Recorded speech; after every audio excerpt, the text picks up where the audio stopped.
All right. Today, our viewer has asked, could you please share your thoughts on fake meat?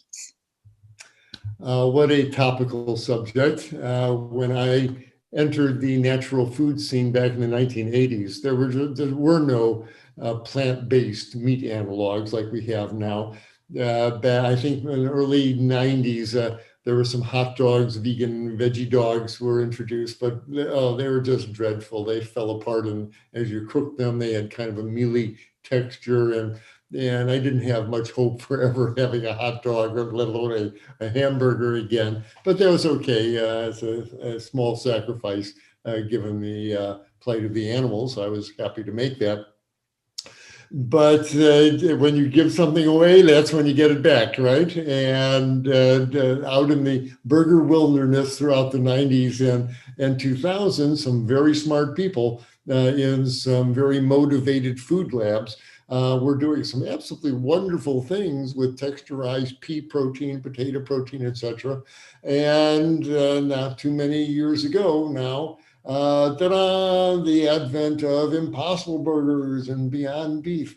And we were given these remarkable hamburger-looking hamburgers that even tasted like it. They're large, they're meaty, you bite into them, and you have a texture in your mouth that for all you can remember, boy, that sure tastes like official sirloin beef burger. And it's absolutely remarkable. It's certainly taken not only the veggie world, but the people seeking healthy analogs to their meat-based diet. They've all seized on them, and the production of these products has certainly increased.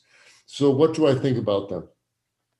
By and large, I'm all for them. I welcome them. And the reason I welcome them is because of how it's going to benefit the animals and the planet. Here you get that burger taste and sensation that so many Westerners are really craving. I don't want to use the word addicted to, but good heavens, when we crave these burgers.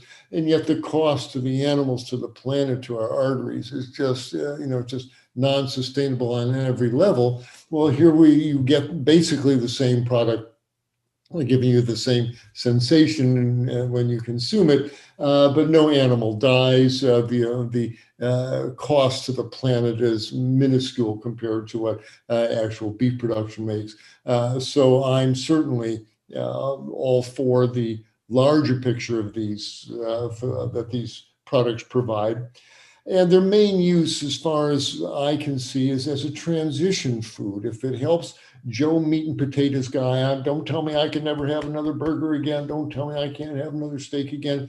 You give Joe six-pack meat and potato guy one of these burgers, and he bites into it. Ooh, I could eat that. Ooh, that's not bad. Well, you've opened up an entire world to him. You've destroyed his idea that plant-based foods they can't taste good. They're don't have any taste satisfaction. Boy, these things certainly just blow that whole idea away. And so I'm very grateful for the existence of these foods in their various forms. The crumbles you can put into spaghetti sauce nowadays. They're really very, very clever for the way they've been able to manifest this product. And so I'm all for it if it means less animals slaughtered, less pain to the planet, less damage to our arteries. Yay, two thumbs up from the doc here.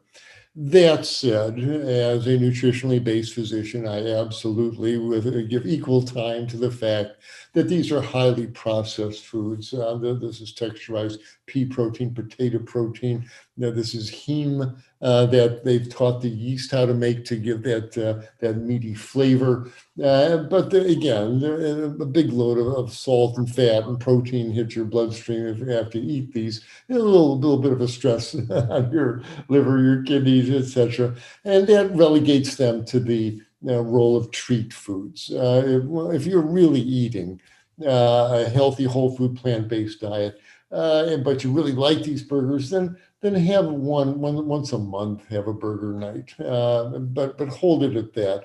And when they first came out, I would have them, several times a month, but now when I eat them, it's enough. I realize that you don't want to eat these very often. A month is plenty of time there. After I get through with one of these, I don't want to eat one. I don't want to see one for another month or more. Again, they're treat foods. Again, going back to our in transition friend, um, he gets that burger sensation, and he can relax and go, oh, what else is in this plant-based world? And then the true healthy nature of plant-based foods open to him, the salads, but most importantly, the hearty vegetable soups and stews and casseroles and stir fries and steamed veggies and all these real whole foods, seasoned in all these wonderful international cuisines. They really make the case. So these veggie burgers, if it opens the door in his mind or her mind to try a whole food plant-based cuisine and it helps them make that transition, I'm all for that. But for those of us folks who are firmly in the whole food plant-based world, again, these are rare treats, like a dark chocolate bar. Once a month, have a couple of squares, similar with these kind of fake meats. Now they're full of salt and fat, etc., but your body can handle them sparingly. So eat them sparingly, enjoy the heck out of them when you do, and welcome to the 21st century. I'm glad they're here. Hi, everyone. Dr. Michael Klaper here, announcing our new format for our Q&A with Dr. K. Annie Hagen will be asking me one question that's been sent in by our viewers. So if you want to see if your question is getting answered, do join us for our Q&A with Dr. K right here. Hope to see you then.